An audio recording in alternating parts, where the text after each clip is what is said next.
ನಮ್ಮಲ್ಲಿ ಏನು ನಮ್ಮ ಬೆಗ್ಲಿ ಬೆಣಜನಹಳ್ಳಿಯಲ್ಲಿ ಸುಮಾರು 4-5 ತಿಂಗಳಿಂದನೂ ಇಲ್ಲಿ ಬಾರ್ ಆಗಿದೆ, ಸ್ಕೂಲ್ ಇದೆ. ನಮ್ಮ ಯುವಕರೆಲ್ಲ ಇಲ್ಲಿ ಕುಡಿದು ಬೆಳಗ್ಗೆ 6 ಗಂಟೆಗೆಲ್ಲ ಕುಡಿದು ಇಲ್ಲಿ ನ್ಯೂಸೆನ್ಸ್ ಎಲ್ಲ ಇದಾಗ್ತಾಯಿದೆ. ಹೆಣ್ಮಕ್ಳು ನೆಮ್ಮದಿಯಾಗಿ ಓಡಾಡೋಕ್ಕಾಗ್ತಾಯಿಲ್ಲ, ಈ ಥರ ಎಲ್ಲ ಆಗ್ತಾಯಿದೆ. ದಯವಿಟ್ಟು ಗ್ರಾಮದಲ್ಲಿ ಯಾವುದೇ ಕಾರಣಕ್ಕೂ ಇದು MSL ಬೇಡ ಅಂತೇಳ್ಬಿಟ್ಟು ಹೇಳಿ, ವೈನ್ ಶಾಪ್ ಬೇಡ ಅಂತೇಳ್ಬಿಟ್ಟು ಹೇಳಿ ಹೆಣ್ಮಕ್ಳು ನಮ್ಮ ಗ್ರಾಮದ ಮುಖಂಡರುಗಳು ಗೌಡರು ಎಲ್ಲರೂ ಟೋಟಲಾಗಿ ನನಗೂ ಒಂದು ಮನವಿ ಮಾಡ್ಕೊಂಡಿದ್ರು ಪತ್ರ ಕೊಟ್ಟು. ಅದಾದಮೇಲೆ ನಾನು ಫೋನ್ ಮಾಡಿ ಎಕ್ಸೈಸ್ ಅವ್ರಿಗೆ ಹೇಳಿದಾಗ ಒಂದು 2-3 ದಿನ ಬಂದ್ ಮಾಡಿದರು. ಬಂದ್ ಮಾಡಿದ್ದಾದಮೇಲೆ ಮತ್ತೆ ಅದನ್ನು ಈ ರಾಜಕೀಯ ಒತ್ತಡ, ಪೊಲೀಸು ಇನ್ನೊಂದು ಮತ್ತೊಂದು ಇವ್ರನ್ನ ಇಟ್ಕೊಂಡು ಈಗಿರ್ತಕ್ಕಂಥ ಸರ್ಕಾರದ ಇನ್ಫ್ಲೂಯೆನ್ಸನ್ನು ಬಳಸಿ ಮತ್ತೆ ಅದನ್ನು ಓಪನ್ ಮಾಡಿ ನಮ್ಮ ಗ್ರಾಮಸ್ಥರು ಹೋದಂಥ ಸಂದರ್ಭದಲ್ಲಿ ಅವ್ರ ಮೇಲೆ ಬೆದರಿಕೆ ಹಾಕೋಂಥದ್ದು, ಕೇಸ್ ಮಾಡ್ತೀರಿ ಅಂತ ಹೇಳೋಂಥದ್ದು ಇದನ್ನೆಲ್ಲ ನಡೀತಾ ಇತ್ತು.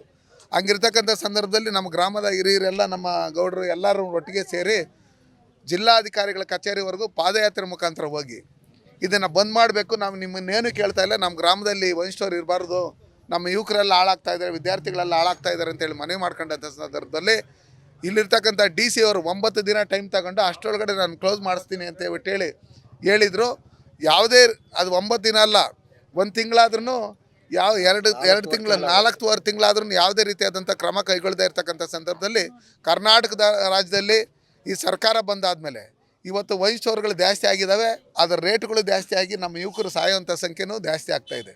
ಹಂಗಿರ್ತಕ್ಕಂಥ ಸಂದರ್ಭದಲ್ಲಿ ಅವ್ರಿಗೆ ಈ ಗ್ಯಾರಂಟಿಗಳಂತ ಹೇಳಿ ಜನರಿಗೆ ಯಾಮಾರಿಸಿ ಇವತ್ತೇನು ಊರಲ್ಲಿ 100 ಜನಕ್ಕೆ ಬೆನಿಫಿಷರೀಸ್ ಇದ್ದರೆ ಬರೀ 20 ಜನಕ್ಕೆ ಮಾತ್ರ ಕೊಟ್ಟು ಇನ್ನು 80 ಜನಕ್ಕೆ ಒಂಥರ ನಾಟಕ ಆಡೋಂಥ ಕೆಲಸಗಳು ನಡೀತಾ ಇದೆ.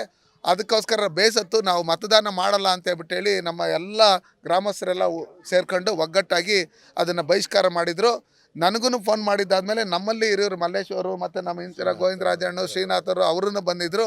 ಅದಾದ ನನಗೂ ಫೋನ್ ಮಾಡಿ ಹೇಳೋದನ್ನು ನಾವು ಬಂದು ಇವ್ರನ್ನೆಲ್ಲ ಈಗೆಲ್ಲ ಮಾತಾಡಿದ್ದಾದಮೇಲೆ ಚುನಾವಣೆ ಮುಗಿದಿದ್ದಾದಮೇಲೆ ಯಾವುದೇ ಕಾರಣಕ್ಕೂ ಇದನ್ನು ಇರೋಕ್ಕೆ ಬಿಡಲ್ಲ.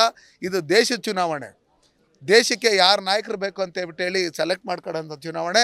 ನಾವು ಮತದಾನ, ನಮ್ಮ ಪವಿತ್ರವಾದಂಥ ಮತದಾನ ಪ್ರತಿಯೊಬ್ಬರು ಮತದಾನ ಮಾಡಬೇಕು.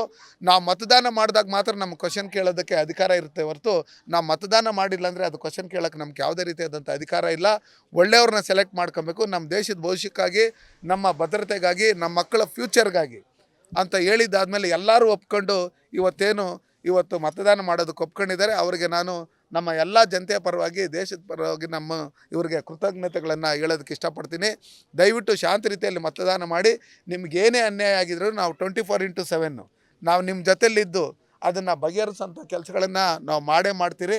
ಅದಕ್ಕೋಸ್ಕರ ಇವತ್ತು ದೇಶಕ್ಕೋಸ್ಕರ ಸನ್ಮಾನ್ಯ ನರೇಂದ್ರ ಮೋದಿಜಿಯವರು ದಿನದ 18 ಗಂಟೆಗಳ ಕಾಲ 4 ಬಾರಿ ಮುಖ್ಯಮಂತ್ರಿ ಆಗಿ 2 ಬಾರಿ ಪ್ರಧಾನಮಂತ್ರಿ ಆಗಿ ಅವರು ಒಂದೇ ಒಂದು ದಿನ ರಜೆ ಹಾಕದೆ ನಮ್ಮ ದೇಶ ಇಡೀ ಪ್ರಪಂಚದಲ್ಲಿ ವಿಶ್ವಗುರು ಆಗಬೇಕು, ಬಲಿಷ್ಠ ಆಗಬೇಕು ಅಂತೇಳಿ 11ನೇ ಸ್ಥಾನದಲ್ಲಿದ್ದಂಥ ಆರ್ಥಿಕತೆನ 5ನೇ ಸ್ಥಾನಕ್ಕೆ ತಂದು ಇವತ್ತು 3ನೇ ಸ್ಥಾನಕ್ಕೆ ತಂದು ಎಲ್ಲರಿಗೂ ಒಳ್ಳೇದಾಗಬೇಕು ಅಂತೇಳಿ ಇವತ್ತು ಕರೋನಾ ಇಂಜೆಕ್ಷನ್ ಇರ್ಬೋದು, ಅಕ್ಕಿ ಇರ್ಬೋದು, ಆಯುಷ್ಮಾನ್ ಭಾರತ್ ಕಾರ್ಡ್ ಇರ್ಬೋದು, ಕಿಸಾನ್ ಸನ್ಮಾನ್ ಯೋಜನೆ ಇರ್ಬೋದು, ನಮ್ಮ CC ರಸ್ತೆಗಳಿರ್ಬೋದು, ಶೌಚಾಲಯಗಳಿರ್ಬೋದು, ಲೈಟ್ ಇರ್ಬೋದು, ಕುಡಿಯೋ ನೀರು ಮನೆಗೂ ನಲ್ಲಿ ಮುಖಾಂತರ ನೀರು ಕೊಡೋದು, ಜಲ್ ಜೀವನ್ ಮಿಷನಲ್ಲಿ ಹಣ ಕೊಟ್ಟಿರ್ತಕ್ಕಂಥದ್ದು ಇದನ್ನೆಲ್ಲ ಮಾಡಿರ್ತಕ್ಕಂಥದ್ದು ಸನ್ಮಾನ್ಯ ನರೇಂದ್ರ ಮೋದಿಜಿಯವರು. ಹಂಗಾಗಿ ನರೇಂದ್ರ ಮೋದಿಜಿಯವರು ಅವರು ಒಂದು ಟೀಮ್ ಆಡ್ತಾ ಇದ್ದಂಥವ್ರು, ಮನೇಲಿ ಹುಟ್ಟಿದಂಥ ಬಡ ಕುಟುಂಬದಲ್ಲಿ ಹುಟ್ಟಿರ್ತಕ್ಕಂಥವ್ರು ಒಂದೇ ಒಂದು ದಿನ ರಜೆ ಹಾಕದೆ ದೇಶಕ್ಕೋಸ್ಕರ ಇಷ್ಟೆಲ್ಲ ಕೆಲಸ ಮಾಡ್ತಾಯಿದ್ದಾರೆ. ಅವ್ರ ಪರವಾಗಿ ನೀವೆಲ್ಲ ಇರಬೇಕು, ದೇಶಕ್ಕೋಸ್ಕರ ಮತದಾನ ಮಾಡಬೇಕು ಅಂತ ಹೇಳಿದಾಗ ಎಲ್ಲರೂ ಒಪ್ಕೊಂಡಿದ್ದಾರೆ. ಅವರಿಗೆ ನಾನು ಧನ್ಯವಾದಗಳನ್ನು ಹೇಳ್ತೀನಿ. ಶಾಂತ ರೀತಿಯಲ್ಲಿ ಮತದಾನ ಮಾಡಬೇಕು.